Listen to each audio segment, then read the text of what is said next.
पाटील गटाच्या शेकडो कार्यकर्त्यांचा शिवसेनेत प्रवेश। सांगली शहरामध्ये गुंतवणुकीचा विचार करताय? कमर्शियल लोकेशन हवं आहे, स्वतःलाच व्यवसाय करायचा आहे किंवा नामांकित ब्रँड्ससाठी भाडे तत्वावर द्यायचं आहे? मग डोळे झाकून एकच पर्याय, श्री राजलक्ष्मी मॉल। सांगली जिल्ह्यातील नामांकित, अनुभवी व सुप्रसिद्ध श्री राजलक्ष्मी ग्रुप यांचे श्री राजलक्ष्मी मॉल एकाच छताखाली branded showrooms, restaurant, gym, food court, multiplex theatre, club house, game zone. नुसता मॉलच नाही तर लवकरच सांगलीमधील multi branded entertainment centre. Shri Rajalakshmi mall मध्ये आपली गुंतवणूक करा आणि मिळवा प्रचंड परतावा आणि प्रचंड फायदा। श्री राजलक्ष्मी ग्रुप आता पुण्यामध्ये देखील अनेक गुंतवणुकींचे पर्याय उपलब्ध।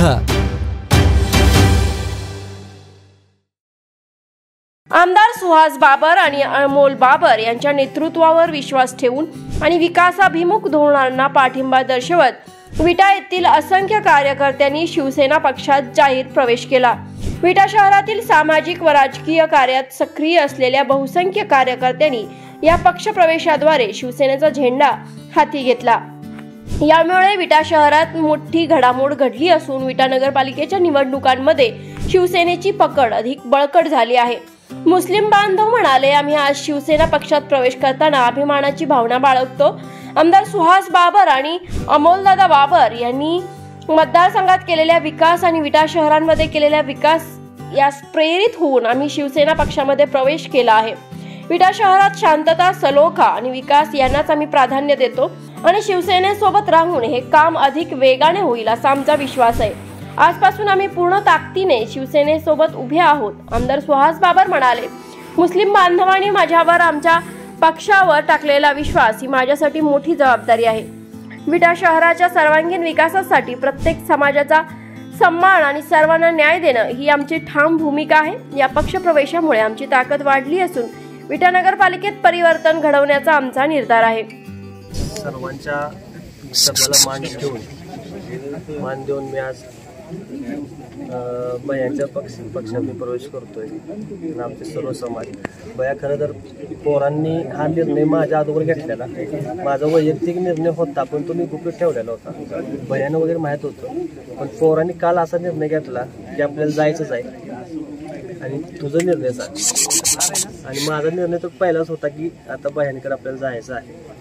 मला ठीक आहे, आजच्याच आपण निर्णय घेऊन घेऊ। आणि आमचे फक्त माफक अपेक्षा एवढेच आहेत की आमचा जो विश्वास तुमच्यावर आहे तो कायम असाच राहून दे आणि आमच्या सुखात दुःखात तुम्ही आमच्या पाठीशी सदैव तुम्ही ठामपणे उभं राहा। आणि आमचं तुम्हाला हा शब्द आहे की आम्ही पण त्या विश्वासात तडा जाऊ देणार नाही। आणि एक नंबरमधून जो विषय होता तो आम्ही ह्या इलेक्शनला तुम्हाला दावून देऊ की मुजोर कॉलनीची ताकद किती आहे, काय आहे। धन्यवाद। या प्रसंगी ताहिर मुजावर, सिराज मुजावर, धर्मेंद्र पाटील, शाहिद मुजावर, हाजी किसम मुजावर, सुलेमान मुजावर, जाफर मुजावर, उस्मान मुजावर, सलीम मुजावर, सूरज मुजावर, अमान मुजावर, फिरोज मुजावर, अमीर मुजावर, सलमान इनामदार, सोहेल पाटील, नईम पाटील, जुबैर मुलानी, सोहेल मुलानी, अंसार मुलानी, रहमान शेख, रिजवान मुल्ला, दस्तगीर मुजावर, समीर मुजावर, जमीर मुजावर, रहीम मुजावर, जमाल मुल्ला, समीर मुल्ला, शफीक मुल्ला, हसन खाले, सलमान जामदार, आकिब शिकलगर, जुनेद शिकलगर, सोहे सय्यद, समीर मुल्ला, हुसैन मुल्ला, मोहम्मद मुलानी, शाहरुख शिकलगर, फिरोज मुजावर, बापू मुजावर, अयान मुल्ला, नवाब मुल्ला, अजहर पाटील आणि शाहनवाज मुल्ला यांसह मोठ्या संख्येने कार्यकर्ते उपस्थित होते।